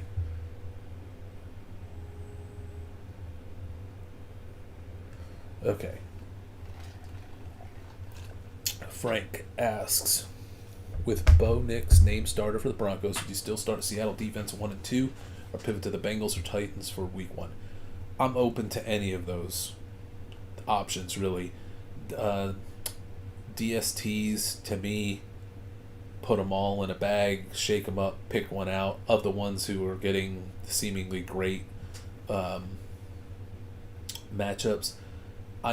Of all of these, I'm more worried about the Titans because that's a new put together defense with a new staff, and if Caleb Williams scrambles out of trouble a few times and or they let him roll out to the right where he's lethal, the Titans could end up getting smacked in the face by a couple of great Caleb Williams plays when they were containing him otherwise. So I'm willing to sit out the Titans for the first week. I'd much rather play the Bengals against... I mean, the Patriots have no offensive line. So it's going to be the Bengals over the Titans, for sure. It's going to be the Saints and the Bengals way up front for week 1. But that's only if you're looking at week 1. If you're looking for somebody that you can do 2 weeks with, because Seattle gets New England week 2, Seattle is the best 1-2 punch out there.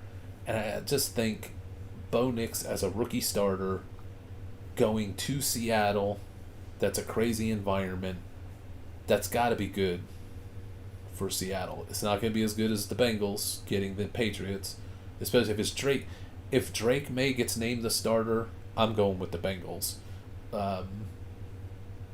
It's just too good. Yeah, I may even hold Seattle and just have the Bengals and Seattle, and then I'll get New England matchups weeks 1 and 2. I want to target the Panthers and the Patriots. Everything else is up for debate, but I want to target the Panthers and the Patriots every chance that I get. So it's not crazy to go with Seattle because you get 2 weeks out of it, but one way or the other, we're going to be streaming, so it doesn't matter to me whether we start streaming after week 1 or we start streaming after week 2. After week 2 would be preferred because the more information I get, the more I can find some emerging defense or what have you. But if you want to get out to a hot start, Bengals and Saints for week 1. Jeffrey 1014, would you trade Amari for DeAndre Hopkins? Not straight up, because Amari's worth a lot more than Hopkins, so it'd have to be some type of better deal. And I don't think Cooper's going to die off if something were to happen to Deshaun. It's just the situation is potentially not optimal. So I am interested in exploring Amari maneuvers, but straight up, you can do better than Hopkins, in theory.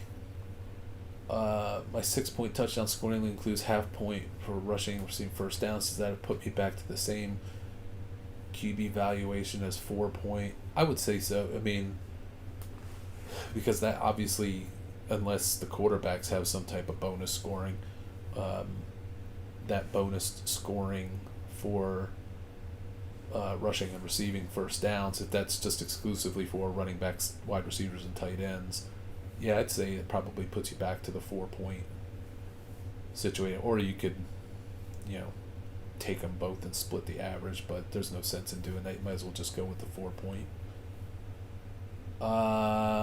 Morgan, I see you've been pushing down Ladd in your rankings. How much farther does he go?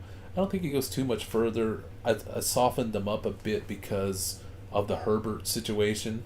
I mean, if Justin Herbert, the reason I started pushing Ladd back is if we find out that Justin Herbert re-aggravated his plantar fasciitis and he's limited and he's throwing weird or whatever, all the way to maybe they're like, you know what, Herbert's going to have surgery for this. I don't think any of that's going to happen, but it's on the table.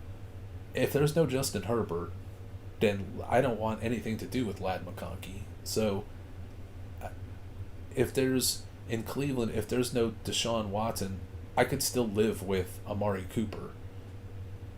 If there's no Justin Herbert, I want nothing to do with Ladd McConkey.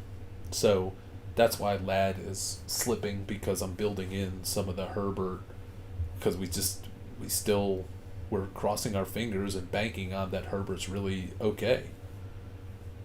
But none of us is 100% sure of that. So could he drop farther? Yeah, it's all going to be based on the Herbert news. Brody Johnson, drop one of Emmanuel Wilson, Tyler Algier, or Kenny Pickett. 12-team Superflex 6-point. Before I answer that question, who are your other quarterbacks, just so I know what kind of situation we're dealing with here. Like, how valuable is Pickett to you? And do you have Jalen Hurts? I mean, that's another part of the equation as well. But on the surface, Kenny Pickett's starting to drift away into outer space. But one Jalen Hurts hit, and then the whole game changes. Jeffrey 1014 redraft, trade Jordan Mason and Amari Cooper to CMC owner for Garrett Wilson. Yeah, if you could get that, because Jordan Mason's like found money, and then you're just trying to shift the Cooper risk into getting into Garrett Wilson. So that makes sense. Any excitement for A.T. Perry with Rashid Shaheed injury? Rashid Shaheed is fine. I think he's back practicing, and he's definitely going to play week 1 from all reports. So I have no excitement for A.T. Perry, because even if Shaheed is out, they will start anybody but A.T. Perry. He is in a doghouse, and I don't want to deal with it. I don't want to deal with Dennis Allen. So I don't want to deal with Kamara. I don't want to deal with A.T. Perry. I don't want to deal with Kendre Miller. I do want to deal with Taysom Hill if he's classified as a tight end. And I do, if push comes to shove, I can do Olave in PPR, because I know he's going to get all the targets. I'm even losing my love for Rashid Shaheed in that mess of a situation. Daniel K, is Rashad Bateman a dynasty roster clogger? No, I don't think so. Any hope? Yes. Is he cuttable if he does nothing the first 2-3 weeks? Sure. If we get nothing back from Bateman, he's cuttable. But my only question, anytime somebody asks, is such and such cuttable, tell me what player that's on waivers now you would get, so I can say, oh yeah, this player is better than Bateman. Sure, go ahead and freely cut Bateman. I don't know how deep your league is to where, like, if you cut Bateman, who you gonna put on the roster? Khalif Raymond, or what are we talking as an alternative? Philip Nicolisi, another FFPC redraft. I have Bowers and Ertz. Juwan Johnson's available. Drop Ertz for Juwan. I don't think so. I think Ertz could be in a decent spot. Juwan is decent as well. Just depends on what your fancy is. I'd put him on an equalish type of plane. No one that is that much better than the other in that equation. So the good vibes seem to be going with Ertz. The Saints keep talking about wanting to run the ball every play, so I kind of lean Ertz, but I'm not against Jawan. This Ertz is no certain thing. I don't think Ben Sinnott is ready to go yet, but he's going to be a factor at some point. But Jawan Johnson's got who knows what Taysom Hill's going to do from one snap to the next. So I'm there. Those are both tight end twos to have some depth hope in, and I know it's a tight end bonus situation in FFPC. I'm assuming that that's what it is in yours, so it's not crazy to add Johnson as a third tight end and drop something else if it's a tight end bonus league. Chances Derek Carr gets benched and Spencer Rattler plays meaningful games, 0. Because of Spencer Rattler. If Carr goes down, it'll be Jake Hayner. Then I'm sure they'll try to put Rattler in, and it'll be a disaster. But Derek Carr getting benched for those two guys, no way. And if something like that were to happen, it'd be because the Saints were so bad that the last 2-3 games of the year they're like, let's give Jake Hayner a chance, or give Rattler a chance because they want to lose more games to get a better draft pick. But off the jump, I don't think that happens at all. And I'm no Derek Carr guy. I just know that's not going to happen. With the Shakir info, where in a dynasty range would he now land versus the Dobbs of the world? I like Dobbs, regardless of what Shakir's doing. And Shakir can be Allen's favorite target all he wants. What if that's 5 catches for 50 yards and no touchdowns every week type of thing? Like, how exciting is that? So, with Allen being Shakir being Allen's favorite target, that all sounds great, but it's not like, oh, now Shakir's 7 catches for 80 yards and a touchdown every week. He's the new Amon-Ra St. Brown. I don't think that's happening. But for me, it brings Shakir off of, I thought he was way back of the pack of Kincaid and Curtis Samuel. Now I need to bring them all closer together in some way, shape, or form. But I'm still a Dobbs fan. I think it brings Shakir closer. Probably not crazy to consider going one way or the other with them. They could be in a similar range. But Dobbs may be Jordan Love's favorite wide receiver. Philip Nicholisi or even Iosivas for Jawan in the okay, Jefferson, Cooper, McCown. I mean, you got so many wide receivers otherwise. I'd be looking at Yossi Voss or Wilson as the weak hand and carry an extra tight end if this is tight end premium. Rise Deck, Baltimore offensive line doesn't worry you about Henry. Not really. I mean, I'd like it if Baltimore's offensive line was back in its heyday, but I don't think this offensive line is terrible. I know there's some people that are worried about it, but as long as it's plausible, Derrick Henry is the ace of running backs. So as long as it's not horrific, it's going to be fine. I mean, just think Derrick Henry paid off last year with Ryan Tannehill and the worst offensive line you could imagine. And Derrick Henry still paid off. Not top of the running back charts, but like an RB1. So now he's going to get a better offensive line than what he had last year, because how couldn't he? And you get Lamar Jackson that strikes fear into the hearts of defense, where you just can't focus on oh, we're just going to stop we're just going to put 11 in the box because these idiots will just keep running Henry right at it. And we don't. And who cares if Ryan Tannehill tries to or Malik Willis tries to throw over us? Um, we'll just put as many in the box as we need because they'll run right into it. I don't think that's going to be the case this year. So I think Henry will be fine. Last year, that Baltimore offense, I mean, how many touchdowns did Gus Edwards have as a part-time worker in that offense? 13?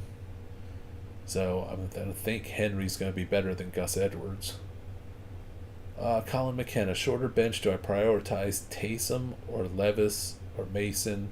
Have Richardson and Pitts, so no tie to CMC. If you're looking for who's just going to be a big breakout at shorter bench, I don't think you have to have Levis because shorter bench, there's going to be quarterbacks available to you. I mean, depending on how deep your league is. So I think that there will also be plenty of running backs. So I'm sure this is a league where you don't really carry the handcuffs because you can't. So I'd want the guy who's most likely to explode. So that would be more potentially Levis or Taysom. But you already got Richardson. If it's 4 points, that takes some of the steam off of the second quarterback being a passer. Mason, if you can wait a day or two or three to see if once I see McCaffrey is playing,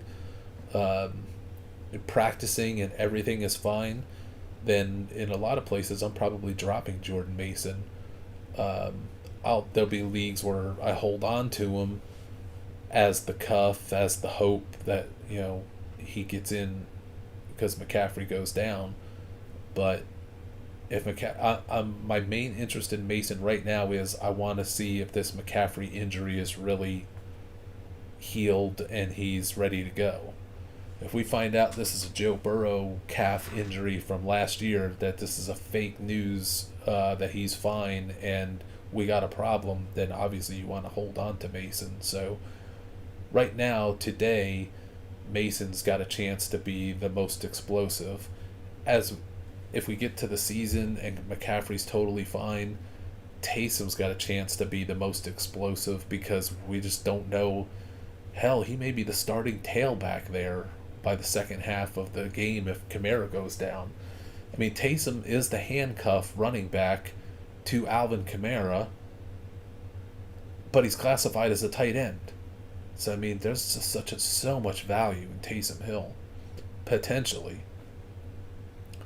Mike Paul, any reason to be looking at trading Purdy for Levis? Not particularly. I mean, I like them both. If the 49ers trade Trent Williams, then yeah. And I'm good to bypass Purdy in 10th, 11th round of a redraft and just wait on Levis. I put them on a near equal plane, but Purdy's already proven Levis is not. So I'm good to hold Purdy. I'm good to take a shot at Levis. I like them both. But you can't assume these are your number 2 quarterbacks. What we're talking about, not your number 1. Jonathan Link, how do you rank DK, Neighbors, Devonta, Waddle? In that order is how I rank them, and I really don't like Waddle that much. Just a personal thing. He just doesn't do it for me. G-Sox Locks Dynasty PPR got offered T for Waddle. Worth doing? If so, he needs to give more. What is more? With T being who knows next year. Is this a stupid trade? I put those two guys probably on about the same level. If you have Tyreek Hill, you want to keep Waddle because if something happens to Tyreek, it's going to unlock Waddle. The same wouldn't be true of T and Chase per se, but I mean, if something happened to Chase, T is in a better situation. So if you got no ties to any of that, I could really go one way or the other, but everything seems more stable in Miami. However, um, Cincinnati has a much better offensive passing game upside with a healthy Burrow. But you're right, we have no idea where T is going to be next year. What if he's with the With T Higgins is going to get signed by one of those Northeast teams that can't get real free agents. They'll overspend on Higgins like the Patriots or the Steelers. So I don't assume the future is going to be that bright for T. So I'm probably keeping Waddle in that. Silent Warrior, yeah, when you alerted us to Dell, I think I won 8 straight games after that pickup. Yeah, it was a nice, it was a nice, it was a horrific week one, and then a magical carpet ride after that. Jan Sawicki, it seems Curtis Samuel's toe not an issue. No, based on the bombshell, he should be good to go. Yeah, um, draft over, but on waivers. Yeah, I mean Curtis Samuel's going to be fine. Um, it's just I wondered if Curtis Samuel would be really heavy as the number one, and Shakir would just be that 4 catches and 40 yards and no touchdown guy. That was nice to have on the team, but now it seems like he's maybe going to get more targets than that. They would probably come out of Curtis Samuel's account, but Curtis Samuel's still going to get good targets, and the X factor of the run game totally changes things. I think we're going to be shocked by Curtis Samuel's usage this year. So I'm not anti Samuel. I want Samuel to have everything. The Shakir news is maybe it's going to be a little more subdued. Still worth what Curtis Samuel goes for in redrafts, 13th round, or in your situation, he's on waivers. Joe Smith Burrow seems like a good value this year. He could be a great value as long as he doesn't get sacked, put his right arm down to brace his fall, and re-aggravate his throwing wrist and has to be out for 3 weeks while it heals. Jan Sawicki, thoughts about Christian Watson? He's one of those guys that I just can't figure out. If somebody from the future told me, hey, Christian Watson played the entire year, he's a wide receiver one, can you believe it? I'd be like, I I can believe that. And then if somebody told me he blew out his hamstrings, both of his hamstrings in week two, and was a dud, I'd go, yeah, I can believe that too. Janice Wiki, half PPR. Oh, that's Samuel. So even like when you start to get into half PPR and non PPR in the Buffalo situation, I mean, it's not like Shakir is going to be, 8 touchdowns, where Curtis Samuel can be as more of a touchdown guy than Shakir, but then when you throw the rushing aspect into it, maybe that gives Samuel the non PPR edge over Shakir. Joe Schell still on the Bowers hype train at current costs. Yeah, I'm. If somebody from the future told me, hey, you know what?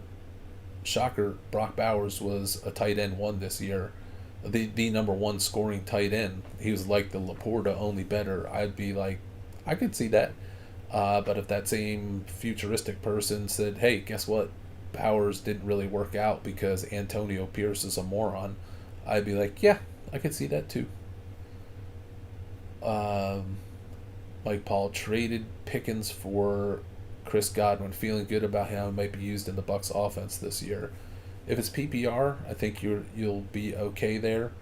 Non PPR, I would want to be on the Pickens side of that, but I really don't want to be on the Pittsburgh side of things, even though Pickens ends up looking so good at times that it wants to suck me back in. I just don't want in on a Art Smith offense if I can help it. But I'm not a big Chris Godwin guy either, but I'm fine with either of them. Colin McKenna also just drafted from 2 spot. That may be in response to something earlier. 2 spots a good place to draft from. Anything before 7, maybe 8. After that, God help us all. But it might work out with AJ Brown. I mean, I say that, and it's like I'm saying indirectly that AJ Brown is some horrific player to get, or Jahmyr Gibbs is some horrific player to get. They're not. I just so like the other top flight wide receivers, and I so think I can get close to what a Garrett Wilson or Devontae Adams or Puka Nakua type guys that are there. I don't really want Jonathan Taylor, because I know I'm going to get better Jonathan Taylors after that in rounds 2 and 3. So it's just kind of a downer. But I could see AJ Brown maybe should be more included in the, yeah, that works that you got him in the first round. That's not too depressing. But if AJ Brown goes, then I'm really starting to cry.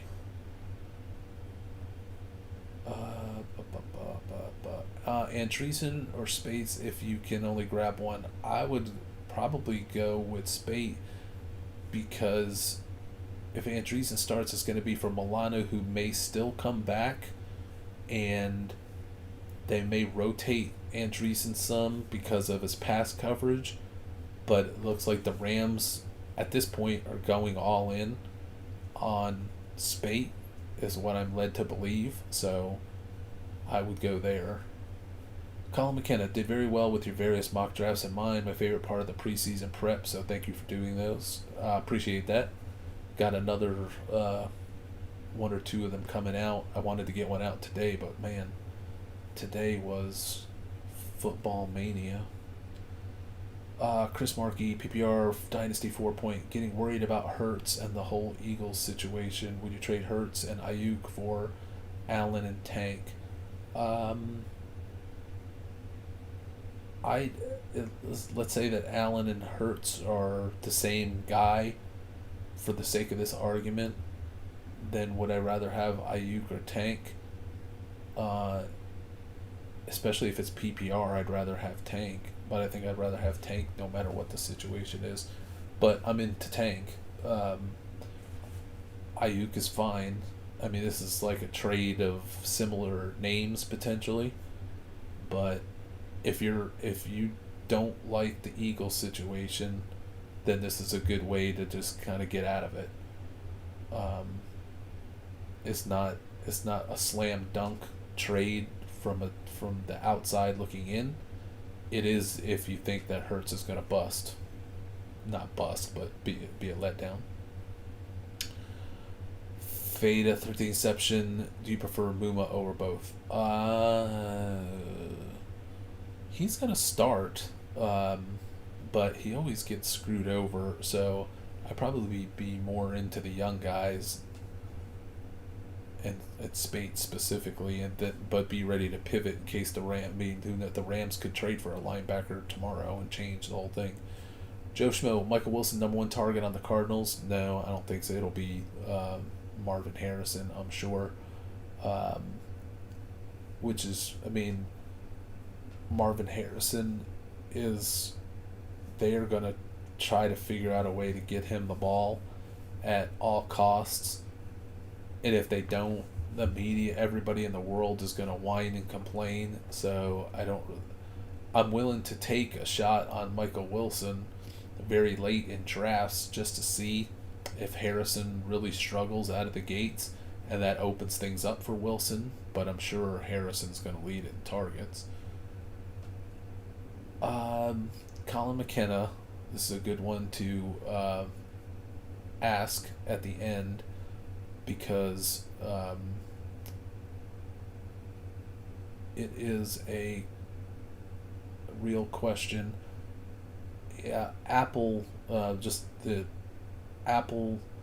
removed the app from being available on the App Store, but the app is still alive. Like, if you have the app, it works. Don't delete the app right now. because you won't get it back for another day or two. We've been working with Apple, like we found by by somebody emailing in saying, like, where's the app? Why can't I get the app? And I'm like, oh man, can't why can't people just do a simple search and find? Then I go out and look, and it's like, where is our app?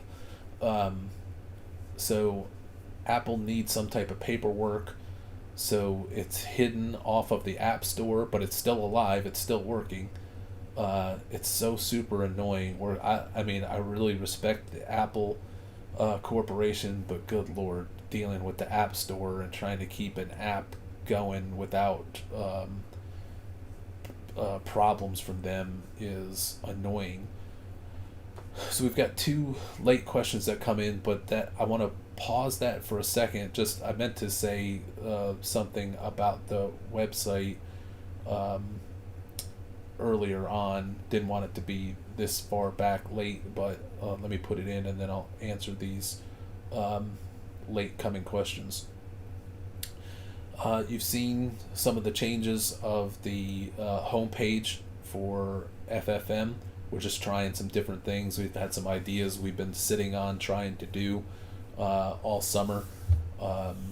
So no time like the season getting ready to start and me having to work 20-hour days for it to start coming to fruition. So we're just trying some different things of making it easier to find content, and if anybody new happens to visit, that there's stuff to read and see and it not be so confusing. So there's a lot of little things we're trying to do to improve the website experience for existing users and anybody new who happens to visit. There is bigger news that I'm working on for additions to FFM. One is I get asked quite a bit about betting related material, and I bet on a lot of things, and I have them logged in, but I don't always think to put them out in article form, or I got to be careful what I put out there. So we're working on right now to have a whole separate subscription, kind of like the draft guide. Like if you're into the betting material, we're gonna have it available and have a separate item and add-on for those who are interested, for those who can profit off of it. I'm gonna put my running sheet of bets, the bets that I'm working on, the bets that I'm discussing, kind of like last year in season, which it'll be again this season. I have a streaming sheet open of just gambling ideas and things that are coming my way. I need to keep that kind of separate off to the side, and it's only for specific people who are able to make such bets, but it's going to be a separate item that has a couple different features to it for those that are interested in the betting side and seeing what I'm betting on. And I'll break down in more detail some of the bets that I've made and why I made them in such a manner. So we're working on that being a separate thing for people if they're interested, but we're also working on a separate kind of chat room, chat function, chat community thing that will be a separate item that's going to be more exclusive for people who want to chat about kind of like, if anybody uses Reddit or things of that nature, there are topics that go out there and then everybody chimes in and you can kind of see the what people are commenting on. So we've been working for a couple of years trying to figure out how to bring that to FFM, so that there was a a communal place where people could go uh, chat and it be just for our cult, but it's going to be something that we're going to maybe make a part of this betting thing as a side thing, where if you subscribe to it, then you get access to the VIP chat area.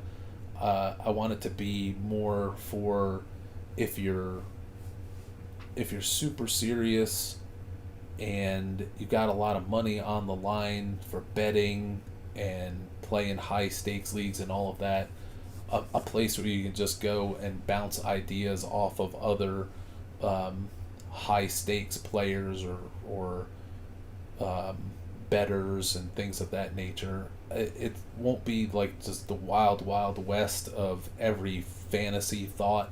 It's going to be more geared towards a place where the serious betting money, especially, things can be discussed and be kept private. So we're trying to work out all the details of that, and more of that to come probably in the next 2 days or so.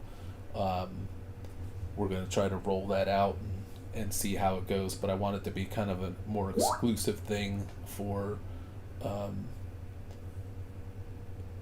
people to have access to some pretty high level football discussions, because there's a lot of money on the line, and that the power of the community that's puts a lot of money on the line is going to have a lot of good information, a lot of good things they're talking about. So more on how all that's going to work. We're still working out the details, but we're trying to bring that into existence any day now as well. So more on that to come.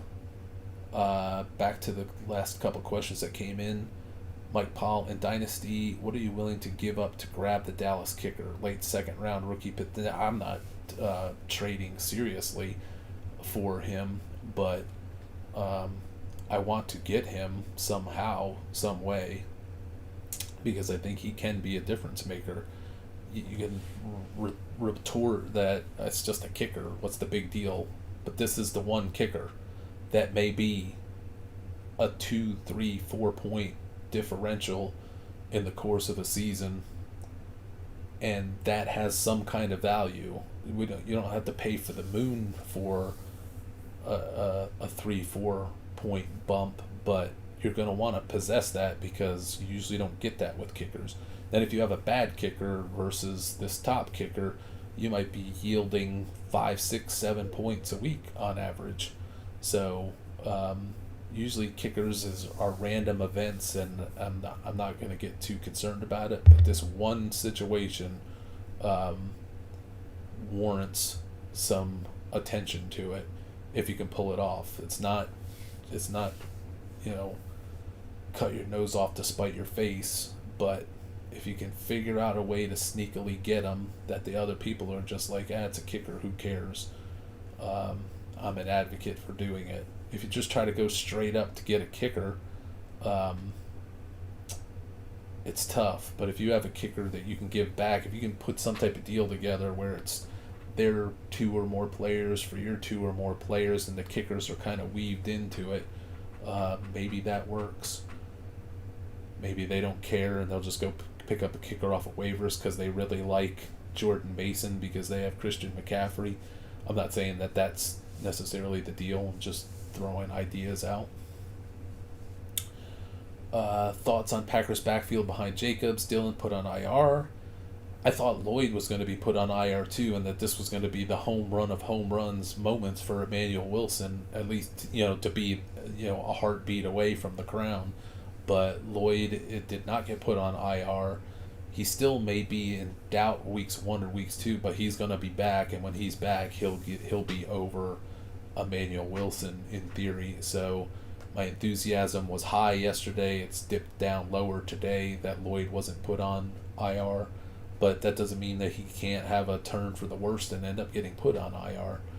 So them not putting him on IR means he's probably possible for week 1, but more likely for weeks 2 and 3. So I've cooled my jets a little bit on Wilson, but it just depends if we're talking dynasty or redraft.